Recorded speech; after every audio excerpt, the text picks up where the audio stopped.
The coffin lid was heavy, too heavy for a woman who had given everything she had. The room was quiet, too quiet, as if the air itself knew that the world had just lost its last chance for redemption. Jane Seymour, the only wife of Henry VIII, to give him a son was not remembered in the way others had been. There was no grand funeral, no procession through London streets, no mass grieving. Just a silent departure, swallowed by the court and the kingdom like a ghost whose name was whispered in the dark. Her portrait, once crowned with gold and draped in silk, hangs still in the corners of the royal palace, forgotten, overlooked. A mere footnote in the monstrous legacy of a king who had taken and taken. And yet, her sacrifice had been everything. She gave him what he wanted, what no one else had given him. She gave him his heir, and with it, she gave him her life. But where were the praises? Where was the tribute for the queen who survived the court, only to die at the height of her greatest victory? They say her death was gentle, a slow fading from life, no screams, no final words. She slipped away quietly, leaving behind a son and a husband who could not mourn her. For Henry, she had been both the prize and the sacrifice, and when she was gone, he moved on, as he always had. She gave him what he needed, and in return she was discarded, lost to history like so many others who had died under the weight of his desires. So we ask, what is the cost of giving everything to a king who never asked for it? For Jane, it was not just her life, it was her legacy, forgotten. But in the silence of her passing, the echo of her sacrifice still lingers in the shadows of the throne. Jane Seymour was not born to be remembered. She was born to endure. The daughter of a lesser noble, Jane was shaped by an age that saw women as pawns, not players. She was gentle, modest, and graceful, not the fiery, ambitious type that commanded immense attention, but one whose silence carried an unspoken power. It was this quietude, this calmness, that made her stand apart from the rest of Henry's wives. In a world where ambition was often written in the blood of others, Jane made no demands. She did not call for the throne. She did not challenge the Queen's prerogatives. She existed like a flower blooming in the shadow of a tempest, waiting for the winds of fate to carry her into history. She was not extraordinary in appearance. Her beauty was soft, unremarkable, but there was something about her stillness that captured the king's eye. It was an innocence that contrasted the fiery tumult of his past marriages, where intrigue and passion had bled into the court's every corner. When Jane was introduced to Henry, it was not love that bound them at first sight.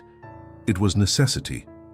After Catherine of Aragon's fall and Anne Boleyn's execution, Henry was desperate for an heir, a male heir to solidify the Tudor dynasty. His lust for power had already taken 2 wives.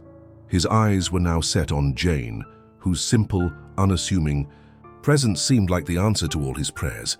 The court was quick to whisper of her virtues. Henry, with his ever-changing affections, turned to her with a longing that was not for passion, but for stability. Theirs was not a love born in the fire of courtly romance. It was born in the cold, calculating desire to produce a male heir. But Jane, as though touched by fate itself, had the one thing Henry wanted most.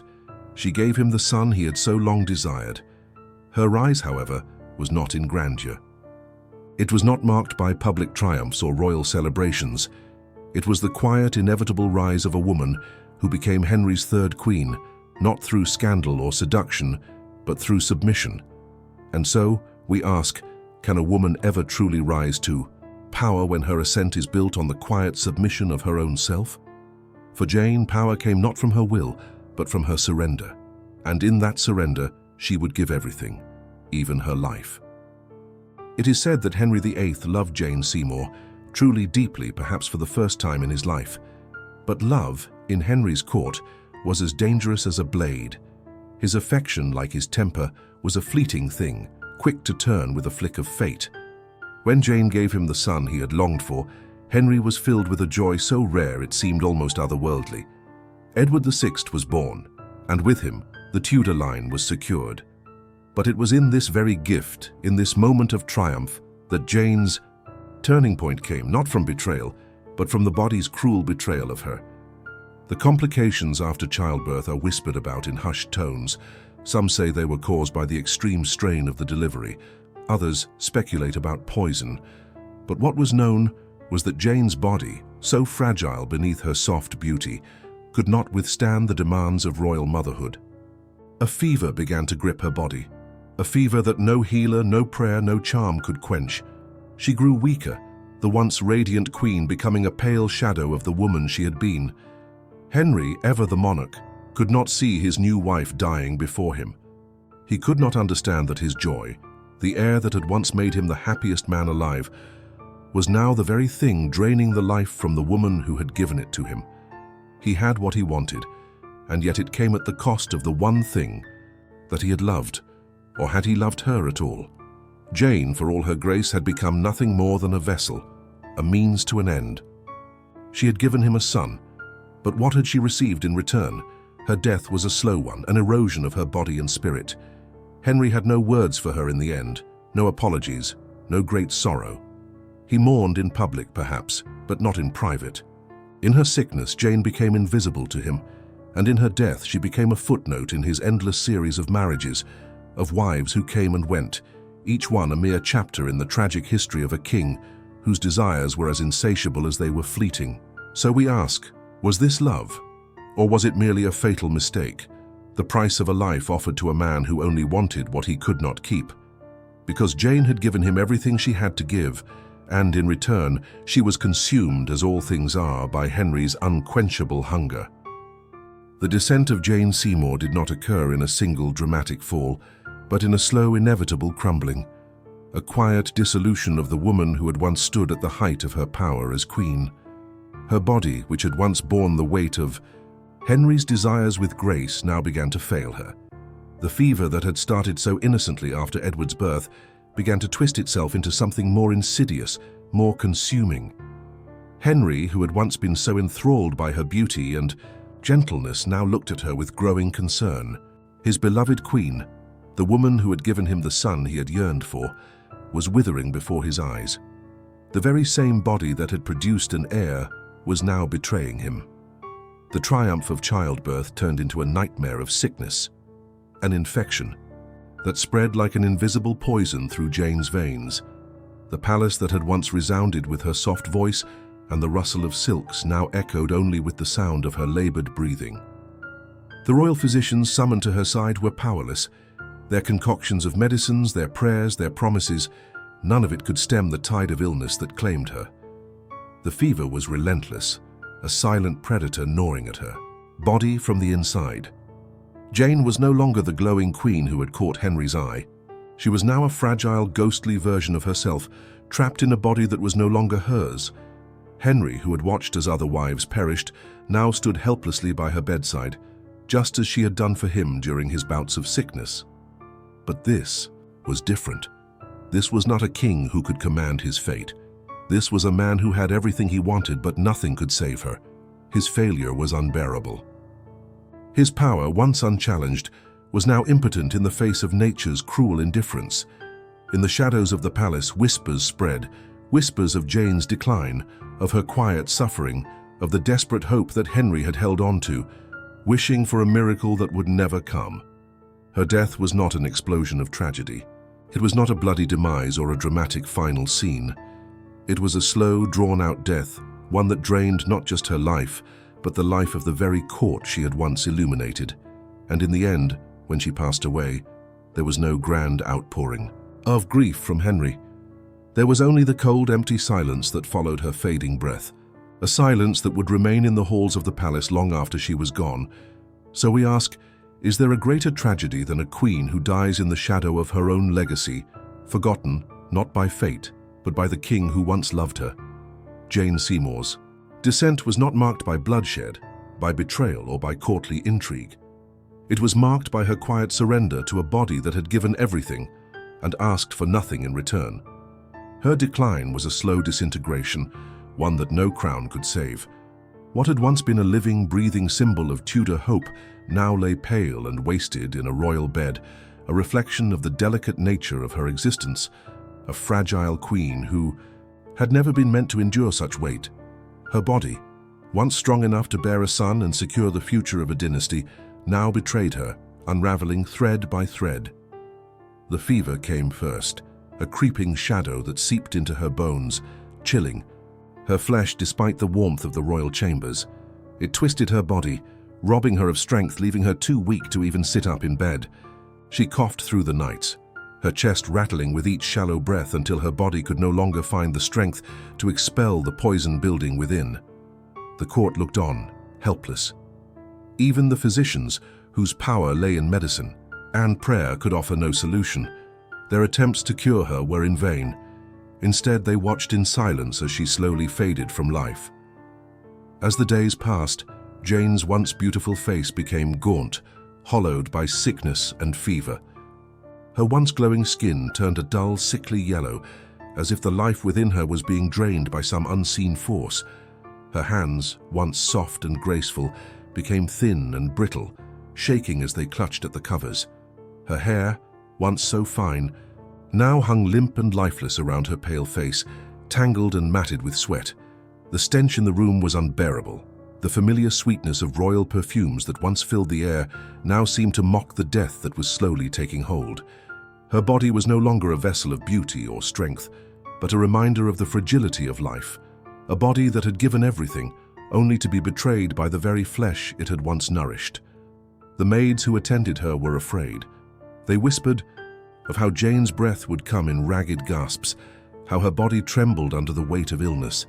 The court, once full of chatter and life, now held its breath in reverence, waiting for the inevitable. No one dared approach too closely, not even to offer comfort. The queen, who had once stood at the apex of Henry's heart, was now the shell of a woman, a dying queen whose only duty now was to die quietly, away from the glare of a world that no longer cared for her.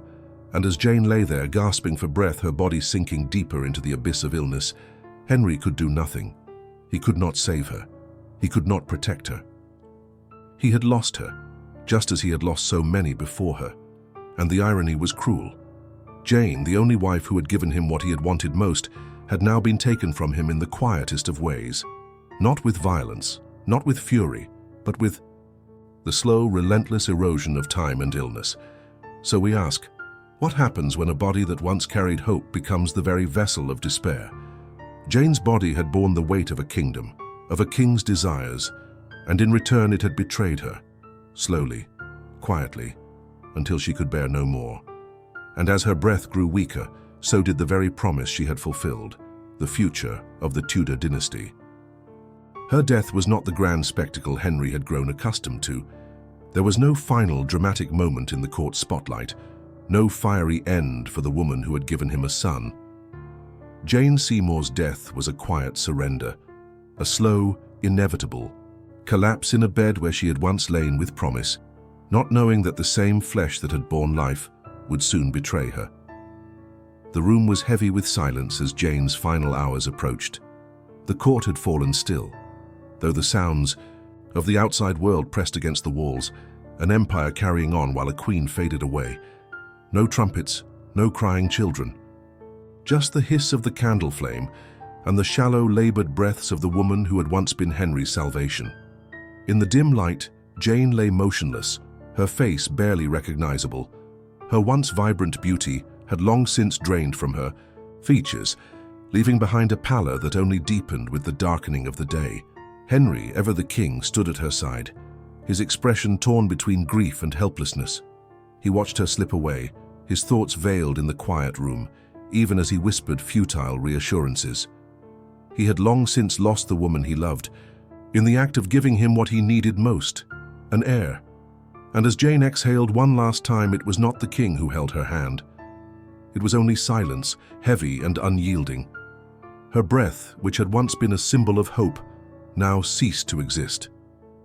The room was plunged into a stillness that echoed louder than any roar of grief. It was a death neither fierce nor swift. Jane Seymour did not die in battle. She did not die fighting for her crown. She died in the cold, distant shadow of a king who had won everything he had longed for, except the one thing that would truly have fulfilled him, her. The irony was cruel. Jane had given him a son, but in the process, she had given up everything. And in that final breath, she did not die. with fury nor with redemption. She died simply, quietly, a woman who had fulfilled her destiny only to be discarded. Her death was not an act of vengeance. It was the inevitable price of survival in a kingdom where power demanded sacrifice. So we ask, what is the final cost of love when it is not reciprocated? Because Jane's death was not marked by the weeping of her king, but by his indifference. She had given him a son, but in the end the kingdom had given her nothing but silence. And in that silence, her name began to fade. The announcement came, as it always did, in a quiet, calculated way. "The Queen is dead," the messenger had said, as if it were an afterthought, a mere statement of fact. No tears, no lamentations, just the empty space left behind by a woman who had fulfilled her purpose.